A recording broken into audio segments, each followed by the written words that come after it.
तो आज के लेक्चर में हम लोग high order thinking skill based question को सॉल्व करने वाले हैं। अगर आप क्वेश्चन फर्स्ट देखोगे, पूछ रहा है name the phenomena that gave one of the first indication that atom are indivisible. उस फिनोमेना का नाम बताइए जो सबसे पहले यह इंडिकेट किया था कि एटम जो होता है वह इनडिविजिबल होता है ना।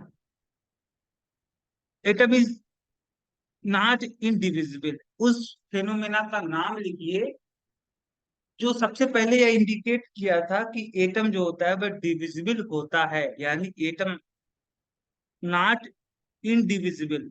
ये बात किसके द्वारा कही गई थी? डाल्टन के द्वारा। डाल्टन कहते थे कि एटम जो होता है वह डिविजिबल नहीं होता है। उस फेनोमेना का मुझे नाम लिखना है जो सबसे पहले इंडिकेट किया था कि एटम आपका डिविजिबल होता है। तो the phenomena of static electricity and conduction of electricity by different substance gave one of the first indication that atom are not indivisible। जब हम इबोनाइट की रॉड को किसी सिल्क के साथ हम रब्ड कर देते थे, रगड़ देते थे, तो ये सिल्क और आपका जो इबोनाइट रॉड था यह एक दूसरे के साथ में अट्रैक्शन फील करता था। इससे बात प्रूव हुई कि भाई यहाँ से कुछ ऐसे पार्टिकल है जो यहाँ से निकल करके इबोनाइट की रॉड से निकल करके शिफ्ट में जा रहे हैं, और ये जो इबोनाइट की रॉड है यह चार्ज हो जा रहा है ना। ये जो आपका स्टैटिक इलेक्ट्रिसिटी जो फैराडे ने ऑब्जर्व किया था, फैराडे फैराडे फैराडे द्वारा ये जो स्टैटिक इलेक्ट्रिसिटी वाला कॉन्सेप्ट दिया गया था, इससे बात प्रूफ हो गई थी। मतलब ये इंडिकेशन था कि आपका जो एटम होता है, एटम आपका डिविजिबल होता है। एटम से भी छोटा कुछ होता है जो यहाँ पे आपका इबोनाइट की रॉड से निकल करके इसी सिल्क की रॉड में जा रहा है। जिससे क्या हो रहा है, इबोनाइट की रॉड और सिल्क का जो चार्ज है वह एक दूसरे का अपोजिट हो जाता है और एक दूसरे के प्रति ये अट्रैक्शन फील करने लगते हैं, है ना। यहाँ से एक आपका कॉन्सेप्ट निकल के आया था। ये यहाँ से इंडिकेशन मिला था कि एटम जो होता है वह डिविजिबल होता है। फिर आगे बोला, when high electrical potential is applied across a gas at very low pressure, about 10 power minus 5 atm, the wall of discharge tube opposite the cathode start glowing with the faint greenish light, which phenomena is responsible for it। ठीक है, तो वो phenomena आपका क्या है? वो है fluorescence of glass wall due to bombardment by the ray emitted from the cathode is responsible for the faint greenish light। जब आपका एक डिस्चार्ज ट्यूब दिया गया था और इस डिस्चार्ज ट्यूब में आपका एक कैथोड था, दूसरा एनोड था, और इसको हम एक हाई वोल्टेज करंट सोर्स से जोड़ करके हाई वोल्टेज करंट सोर्स से हमने लिंक कर दिया था इस कैथोड और एनोड के। ए आपका था कैथोड, ए था आपका एनोड, और इसका अंदर का जो प्रेशर था वह था 10 पावर माइनस 5 एटीएम। देखा गया कि आपका यहाँ पे इस कैथोड के सामने एनोड के पीछे एक आपका ग्रीनिश लाइट प्रोड्यूस हो रही है, ग्रीनिश लाइट है ना। ये ग्रीनिश लाइट क्यों प्रोड्यूस हो रही थी एनोड के पीछे? क्योंकि यहाँ पे एक फिनोमेना हो रहा था, फ्लोरेसेंस। ठीक है, फ्लोरेसेंस फिनोमेना के कारण से यहाँ पे ग्रीनिश लाइट प्रोड्यूस हो रहा था, है ना।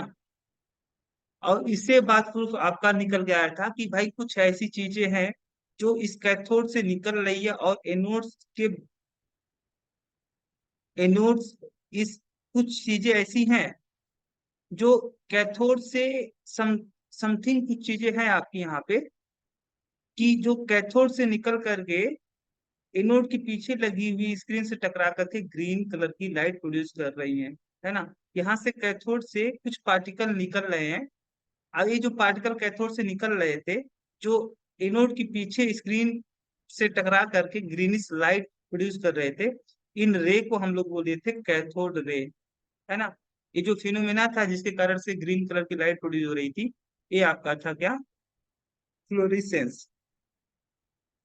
अगला question, the radiation emitted by cathode is in a discharge tube is at very low pressure इतना is found to get its path and travel, sorry, deflected toward the positive field and can set a paddle wheel into motion, cast shadow of any solid object placed in the its path and travel with high speed of light, identify the radiation। और radiation क्या था आपका? Cathode ray.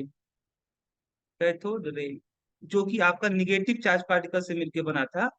और जब इस cathode ray को एक हम इलेक्ट्रिक फील्ड से गुजारे, जब हम इस कैथोड रे को इलेक्ट्रिक फील्ड से गुजारे, तो हमने देखा कि जो कैथोड रे था वह पॉजिटिव प्लेट की तरफ मुड़ गया। इसका मतलब हुआ कि ये कैथोड रे जिस पार्टिकल से मिलकर बना है इस पे क्या है? निगेटिवली चार्ज है, क्योंकि निगेटिव चार्ज पार्टिकल क्या करेगा? पॉजिटिव प्लेट की तरफ मुड़ेगा, क्योंकि पॉजिटिव और निगेटिव बीच में क्या होता है? अट्रैक्शन। तो इससे बात प्रूफ हुई थी कि जो आपका कैथोड रे है ये निगेटिव चार्ज पार्टिकल से मिलकर बना हुआ है। और जब ये इसके रास्ते में एक मेटल की पेडल रख दी गई थी, तो ये जो मेटल पेडल था वो क्या करने लगा था? रोटेट करने लगा था। इससे बात प्रूफ हुई थी कि भाई आपका जो कैथोड रे है ये पार्टिकल से मिलकर बना हुआ है, और इस पार्टिकल का कुछ ना कुछ मास है, क्योंकि यह मेटल की पेडल पे क्या कर रहा है? एक प्रेशर डेवलप कर रहा है, जिससे ये आपका पेडल जो है घूमने लग रहा है, रोटेट करने लग रहा है। और जब कोई हम सॉलिड ऑब्जेक्ट यहाँ पे इसके पास में रख देते थे तो एक आपका छाया बनता था, शेडो बनता था इस सॉलिड ऑब्जेक्ट का, है ना। फिर कह रहा mention its property which are responsible for the observation phenomena. इसकी प्रॉपर्टी मुझे बतानी है। तो ये आपका निगेटिवली, ये जो कैथोड रे था ये निगेटिव चार्ज पार्टिकल से मिलकर बना था, ठीक है, निगेटिव चार्ज पार्टिकल से मिलकर बना था, जिसका कुछ ना कुछ मास था।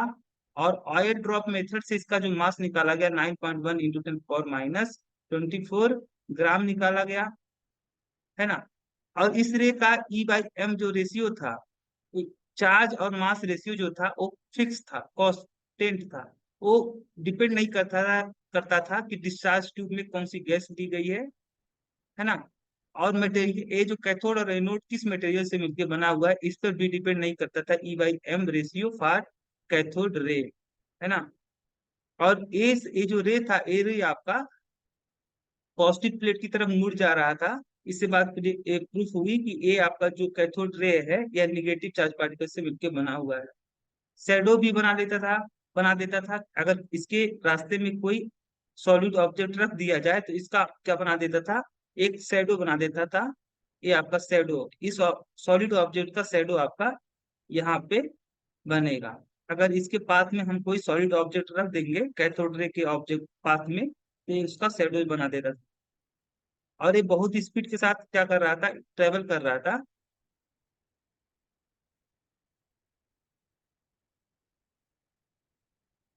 है ना। ये सारी प्रॉपर्टी थी, यहाँ पे आप देख लीजिएगा। कह रहा E/m ratio of the particle present in the anode रे। एनोड रे जो आपका एनोड रे था,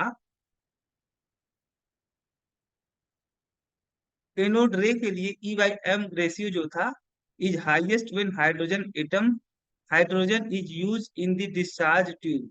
जब इस डिस्चार्ज ट्यूब में आपका कौन सी गैस ली गई थी? हाइड्रोजन गैस ली गई थी। तो इस केस में आपका जो एनोड रे मिला था, वैसे एनोड रे कहना गलत है, क्योंकि ये एनोड रे जो है, प्रोनाउंसिएशन जो है इसका वो गलत है। क्यों? क्योंकि आपका ये जब आपका क्या किया था, गोल्ड स्टेन ने जब जे थॉमसन के एक्सपेरिमेंट को दोहराया था, तो उन्होंने क्या दिया था? एक डिस्चार्ज ट्यूब लिया था, इसमें दो इलेक्ट्रोड आपके थे। और ये जो आपका कैथोड था, इस बार एक कैथोड उन्होंने परफोर्डेड कैथोड दिया था। परफोर्डेड कैथोड का मतलब जिसमें छोटे छोटे क्या थे? छिद्र थे। और इस बार देखा गया कि अब इस ये आपका जो डिस्चार्ज ट्यूब था इसके अंदर का प्रेशर बहुत कम था, 10⁻⁵ ATM था। और इन दोनों इलेक्ट्रोड को हाई वोल्टेज करंट से जोड़ दिया था। जब स्विच ऑन किया गया तो करंट फ्लो होने लगा। और यहाँ पे देखा गया कि इस कैथोड के पीछे जो स्क्रीन था, यहाँ पे इस बार क्या होने लगा था, आपकी ग्रीन कलर की ग्रीनिश लाइट प्रोड्यूस हो रही थी। कहाँ पे? तो आपका कैथोड के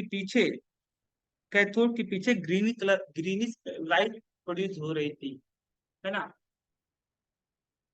और इस बार एक बात समझ में आई कि आपका कैथोड के पीछे अगर ग्रीनिश लाइट प्रोड्यूस हो रही है तो उसका कारण ये है कि यहाँ से एनोड से कुछ आपका इमिट हो रहा है, जो इस परफोर्डेड कैथोड से पास होकर के, इस परफोर्डेड कैथोड की होल से पास होकर के कैथोड के पीछे लगी हुई स्क्रीन पर टकरा रहा है और ग्रीन कलर की लाइट प्रोड्यूस कर रहा है। तो चूंकि ये जो रे था आपका, जो एनोड से प्रतीत होता था कि एनोड से निकल रहा है, बट एनोड से ये रे आपका प्रोड्यूस नहीं हो रहा था, और इस रे को हमने नाम दिया था कैनाल रे।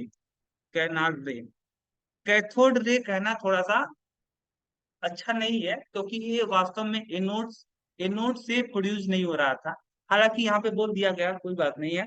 तो यहाँ पे देखा गया कि ये जो आपका कैनाल रे था, इस कैनाल रे का E/M जो रेशियो था, वह हाईएस्ट तब था जब आपका इस डिस्चार्ज ट्यूब में हाइड्रोजन गैस ली गई थी, है ना। चलो कोई बात नहीं। आगे क्या बोल रहा है, name the particles present in the emission. Emission के दौरान कौन सा पार्टिकल प्रेजेंट था? तो इमिशन के दौरान यहाँ पे आपका हाइड्रोजन आयन प्रेजेंट था। जब आप हाइड्रोजन लोगे, तो हाइड्रोजन के केस में आपका जो इलेक्ट्रॉन निकलेगा कैथोड से, यह इलेक्ट्रॉन हाइड्रोजन एटम से टकरा करके यहाँ से इस हाइड्रोजन एटम से इलेक्ट्रॉन को इमिट करवा देगा, और आपका बन जाएगा, ये जो हाइड्रोजन एटम होगा वह हाइड्रोजन आयन में चेंज हो जाएगा। अब यहाँ प्लस एक इलेक्ट्रॉन यहाँ पे था, एक इलेक्ट्रॉन यहाँ पे, इसका इलेक्ट्रॉन बाहर निकल गया, तो एक इलेक्ट्रॉन ऑलरेडी था, एक इलेक्ट्रॉन इसका, तो 2 इलेक्ट्रॉन। और जो हाइड्रोजन एटम होगा वह प्रोटॉन में चेंज हो जाएगा, H आयन में, है ना। तो कौन सी पार्टिकल आपका, name the particle present in the emission. Emission में कौन सा पार्टिकल का आपका इमिट हो रहा था? तो आपका इमिट हो रहा था हाइड प्रोटॉन। क्या हो रहा था? प्रोटॉन। तो इमिशन कंसिस्ट ऑफ प्रोटॉन, है ना। प्रोटॉन प्रोड्यूस होगा। अच्छा, इसके अलावा बोला whether these particle are heavier or lighter than particle in cathode ray. Cathode ray का मतलब हुआ हीलियम का न्यूक्लियस, है ना। अल्फा पार्टिकल का मतलब कैथोड रे जो था, सॉरी क्या बोल रहा हूँ, कैथोड रे, जो कैथोड रे था वह इलेक्ट्रॉन से मिलकर बना था, है ना, इलेक्ट्रॉन से। और जबकि आपका इस केस में, एनोड रे के केस में, आपका जो रे है वो भी हाइड्रोजन जब दिया गया है, तो आपका जो एनोड रे हुआ है वह प्रोटॉन से मिलकर बना है, और प्रोटॉन जो होता है इलेक्ट्रॉन से 1837 गुना क्या होता है, भारी होता है। तो आपका ये जो पार्टिकल है लाइटर है, सॉरी, ये जो पार्टिकल है वो हैवियर है in compare to cathode ray, है ना, हैवियर होगा। क्योंकि एनोड रे में वो भी जब हाइड्रोजन लिया गया था तो अब क्या मिला था, प्रोटॉन मिला था, H आयन। तो कैथोड रे तो इलेक्ट्रॉन से मिलकर बना था। इसका मतलब हुआ कि जो एनोड रे है उसमें जो प्रेजेंट पार्टिकल है वह भारी है in compare to cathode ray में जो प्रेजेंट पार्टिकल था उससे, है ना। What is the nature of charge on this particle. इस पार्टिकल पे कौन सा चार्ज था? तो पॉजिटिव चार्ज था, है ना, ये पॉजिटिव चार्ज। इन पे कौन सा चार्ज था? Positive charge.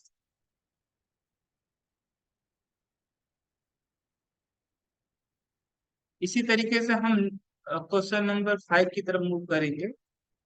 क्वेश्चन नंबर 5 देखा जाए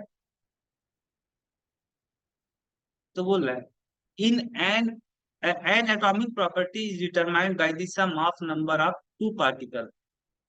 जो किसी एटम की प्रॉपर्टी होती है वह कैसे डिटरमाइन की जाती है? तो दो पार्टिकल के नंबर का योग करके उस एटम की एटॉमिक प्रॉपर्टी डिटरमाइन की जाती है। Name the property. तो कौन सी प्रॉपर्टी है? तो एटॉमिक मास नंबर।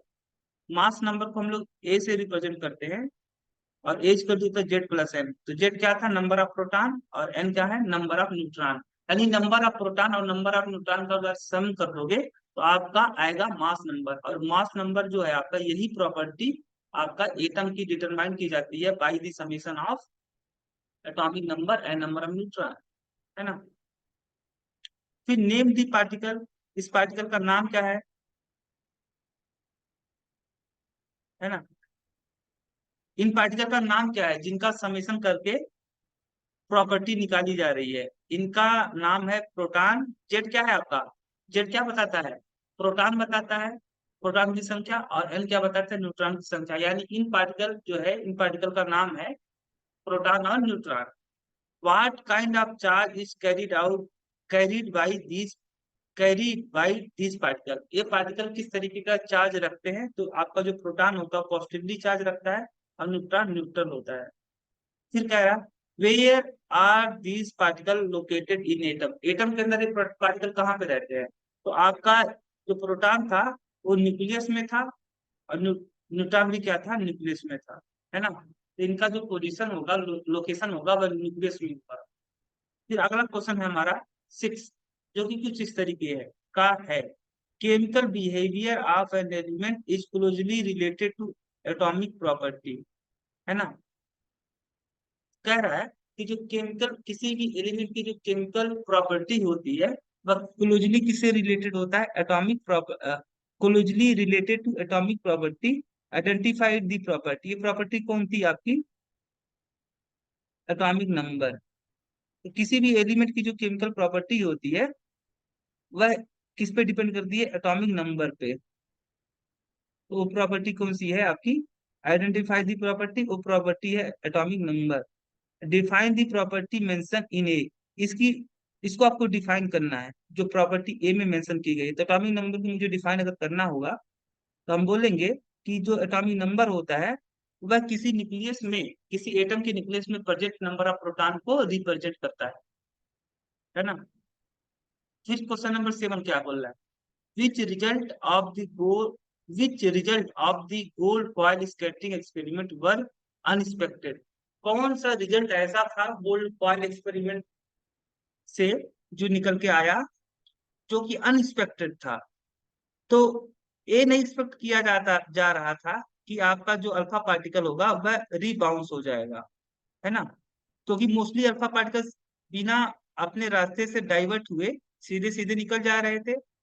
कुछ ऐसे अल्फा पार्टिकल थे जो अपने रास्ते से थोड़े से डाइवर्ट हो जा रहे थे, और लगभग 10,000 अल्फा पार्टिकल में से एक अल्फा पार्टिकल ऐसा था, वह अपने पाथ पे क्या हो जा रहा था? रीबाउंस हो जा रहा था, है ना। ये अनएक्सपेक्टेड था कि कोई अल्फा पार्टिकल आपका रीबाउंस हो जाएगा। Rebouncing off the alpha particle was unexpected observation. Question number 8, which observation lead to conclusion that nucleus of atom contain positively charged? कौन सा ऑब्जर्वेशन ये बताया, कंक्लूड किया कि एटम में आपका, एटम के न्यूक्लियस जो होता है वो पॉजिटिवली चार्ज होता है?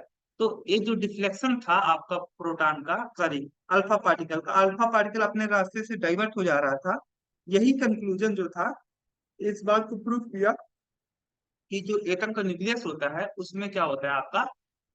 वो पॉजिटिवली चार्ज होता है। क्योंकि अल्फा पार्टिकल देखोगे तो अल्फा पार्टिकल क्या था आपका? पॉजिटिवली चार्ज था। और जब ये न्यूक्लियस से नजदीक से गुजरेगा, तो चूंकि इस पे पॉजिटिव चार्ज है, तो न्यूक्लियस पे पर भी अगर पॉजिटिव चार्ज होगा, तो पॉजिटिव पॉजिटिव के बीच में क्या होगा? रिपल्सन होगा, जिससे क्या होगा? इस ए अपने रास्ते से डाइवर्ट हो जाएगा, है ना। तो deflection of very small fraction of the falling alpha particle by 180 degree indicate that positive charge are and mass of the gold atom were concentrated in the nucleus, which is very small.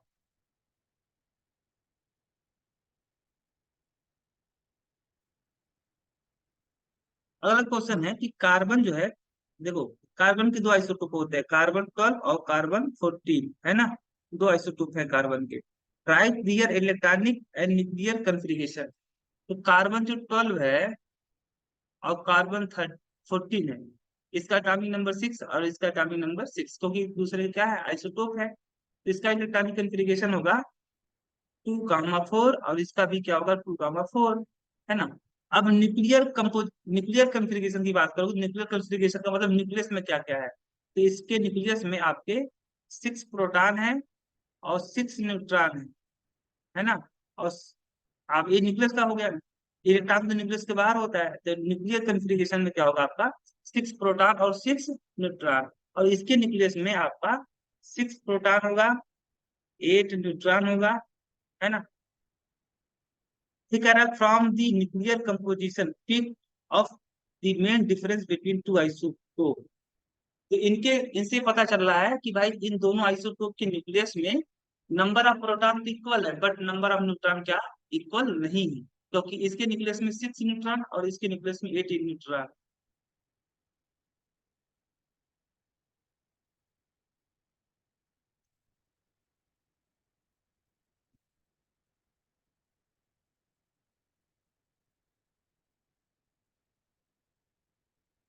अगला question कुछ इस तरीके का है, from the symbol of 3 isobar. ये जो ये आपके आइसोबार लिखे गए हैं, ये तीनों एक दूसरे के क्या है, आइसोबार है। Derive derive the definition of isobar. Isobar क्या होता है, तो डिफरेंट एलिमेंट के ऐसे एटम जिनका मास नंबर सेम होता है बट एटॉमिक नंबर डिफरेंट होता है, ऐसे डिफरेंट एलिमेंट के एटम को हम लोग क्या बोलते हैं, आइसोबार, है ना। फिर अगला है आपका, both helium and beryllium have two valence electron whereas helium represent a noble gas element, barium does not assign reason. Helium देखोगे तो हीलियम का एटॉमिक नंबर 2, बेरिलियम देखोगे तो बेरिलियम का एटॉमिक नंबर 4। इसका कंफिगरेशन देखोगे तो 2, और इसका कंफिगरेशन देखोगे तो 2, 2। क्योंकि इस केस में क्या है आपका, फर्स्ट जो ऑर्बिट है, फर्स्ट ऑर्बिट ही क्या है आपका आखिरी ऑर्बिट है, लास्ट ऑर्बिट।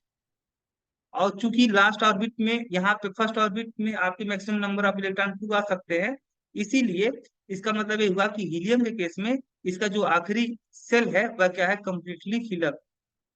अब अगर कंप्लीटली फिलअप है तो इसे किसी से जुड़ने की आवश्यकता नहीं है, ये किसी से हीलियम एटम किसी से रिएक्शन नहीं करेगा, मतलब न तो किसी को इलेक्ट्रॉन देगा, ना तो किसी से इलेक्ट्रॉन लेगा, ना तो शेयर करेगा, है ना। इसीलिए क्या होता है, ये स्टेबल होता है। और स्टेबल होने का मतलब ये अनरिएक्टिव होगा, और अनरिएक्टिव का मतलब आपका ये नोबेल गैस है, नोबेल गैस, है ना। जबकि बेरिलियम देखो तो बेरिलियम के केस में भी आपका वैलेंस जो ऑर्बिट है वह दूसरा ऑर्बिट है, और इसमें आपके कितने इलेक्ट्रॉन है वैलेंस शेल में, 2 इलेक्ट्रॉन।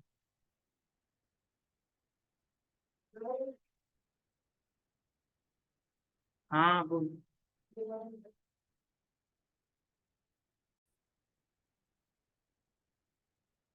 बेरिलियम के केस में देखोगे तो बेरिलियम का एटॉमिक नंबर 4 होने की वजह से इसका इलेक्ट्रॉनिक कॉन्फ़िगरेशन होगा 2, 2। इसका जो दूसरा ऑर्बिट है या क्या है, आखिरी ऑर्बिट है, यानी आउटर मोस्ट ऑर्बिट है, दिस इज वैलेंस ऑर्बिट, है ना। और इसके वैलेंस ऑर्बिट में 2 इलेक्ट्रॉन है। अब चूंकि यह कैसा बनना चाहेगा, हीलियम जैसा बनना चाहेगा, है ना। इस बेरिलियम के सबसे नियरेस्ट नोबेल गैस कौन सा है आपका, हीलियम, है ना। हीलियम जैसा बनने के लिए इसको क्या करना पड़ेगा, 2 इलेक्ट्रॉन को लॉस करना पड़ेगा। तो 2 इलेक्ट्रॉन लॉस करने की वजह से इसकी वैलेंसी क्या होती है, 2 होती है ना। यही का क्या है कारण है आपका, कि बेरिलियम जो होता है वह नोबेल गैस होता है, और जबकि बेरिलियम नहीं है। क्योंकि बेरिलियम क्या होता है, रिएक्टिव होता है। बेरिलियम क्या होता है, रिएक्टिव होता है।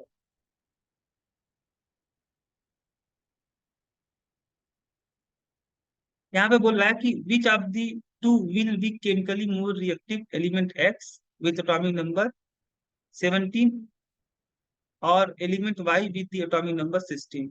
एक एलिमेंट है एक्स, इसका एटॉमिक नंबर है आपका 17, और एक एलिमेंट है आपका वाई जिसका एटॉमिक नंबर है 16, है ना। कौन ज्यादा रिएक्टिव होगा आपका,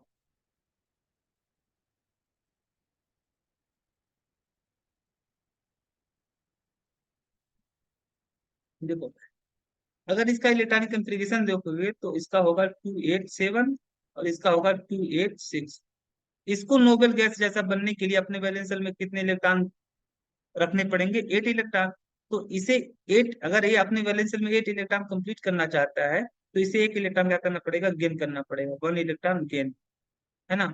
और इसे अगर आप अपने वैलेंस शेल में 8 इलेक्ट्रॉन रखना है तो इसे 2 इलेक्ट्रॉन क्या करना पड़ेगा, गेन करना पड़ेगा, 2 इलेक्ट्रॉन क्या करना पड़ेगा, गेन करना पड़ेगा। क्योंकि इसे एक ही इलेक्ट्रॉन की केवल हो सकता है, इसे दो इलेक्ट्रॉन की हो सकता है ना। तो एक इसे एक इलेक्ट्रॉन की केवल हो सकता है, इसे टू इलेक्ट्रॉन की हो सकता है। तो एक इलेक्ट्रॉन आपका ये जो एलिमेंट होगा ना, ये इजिली इसे एक इलेक्ट्रॉन मिल सकता है। दो इलेक्ट्रॉन मिलना आपका, जब वाई एटम जब आपका क्या करेगा, एक इलेक्ट्रॉन गेन कर लेगा तो इस पे एक निगेटिव चार्ज आएगा। जब दूसरा इलेक्ट्रॉन आएगा तो इस, क्योंकि इस इलेक्ट्रॉन क्या है, निगेटिवली चार्ज। और जब आपका वाई एलिमेंट था जो, वह जब एक इलेक्ट्रॉन आपका गेन कर लिया तो इस पे निगेटिव चार्ज आया। तो इलेक्ट्रॉन इलेक्ट्रॉन के बीच में रिपल्सन होने की वजह से जब दूसरा इलेक्ट्रॉन आपका गेन होगा तो उस समय आपका रिपल्सन होगा और क्या होगा, एनर्जी देनी पड़ेगी, है ना। और इस केस में क्या होगा, एक इलेक्ट्रॉन इजिली क्या हो सकता है, गेन हो सकता है। इसीलिए आपका जो एलिमेंट एक्स होगा, एक ही इलेक्ट्रॉन की हो सकता है, इसे दो इलेक्ट्रॉन की हो सकता है। तो एक इलेक्ट्रॉन तो इजिली मिल सकता है, दो दो इलेक्ट्रॉन मिलना थोड़ा सा मतलब गेन करना मुश्किल काम है एक इलेक्ट्रॉन की तुलना में। जैसे मान लो कि आपके दो व्यक्ति हैं, ठीक है। एक व्यक्ति को 100 रुपए की जरूरत है ना। और दूसरे व्यक्ति को 50 रुपए की जरूरत है। तो 50 रुपए मिलना आसान है, 100 रुपए मिलना कठिन है ना।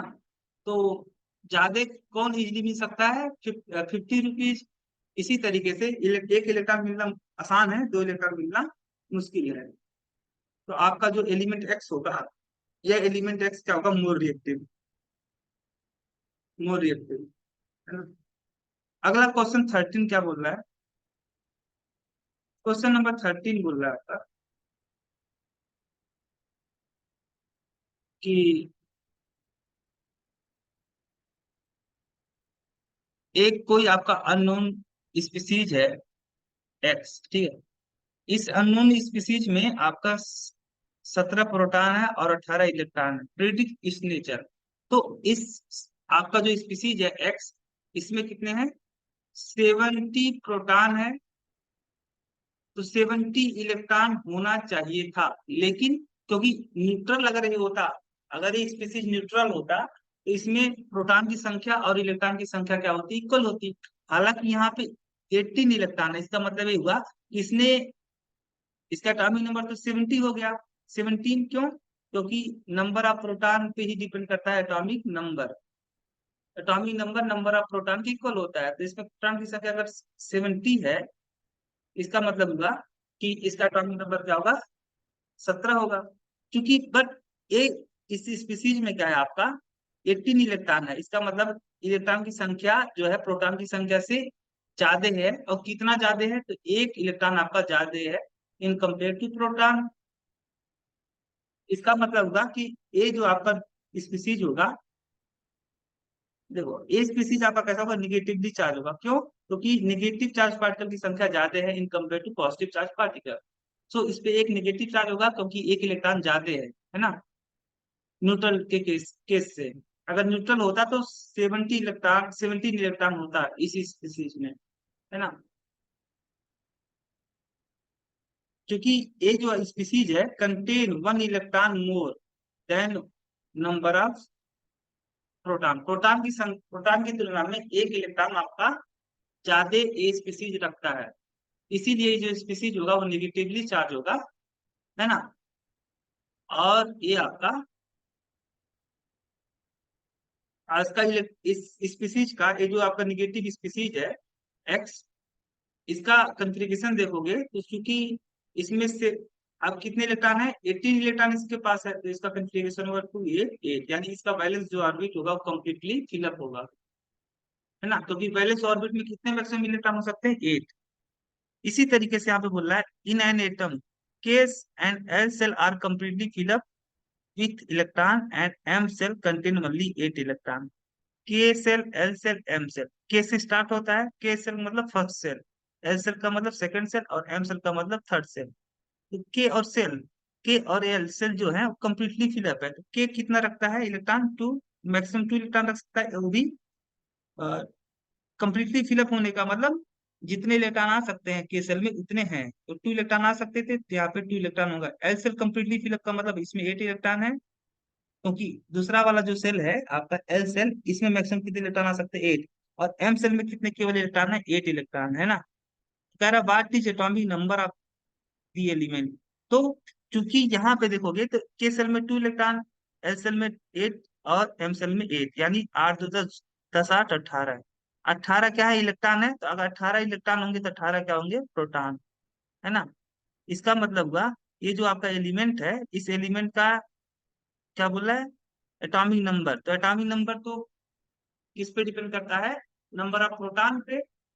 प्रोटॉन की संख्या कितनी है, 18। तो इसका एटॉमिक नंबर होगा Z = 18। इलेक्ट्रॉनिक कंफिग्रेशन लिखना है तो ये तो यही, ये जो आपका इलेक्ट्रॉनिक कंफिग्रेशन ही है ना। ये भी आपका कंफिग्रेशन होगा 288।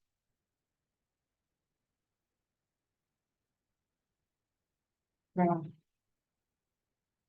हाँ, लेक्चर दे रहा हूँ। वैसे हाँ, चल नहा रहा हूँ। 2 मिनट।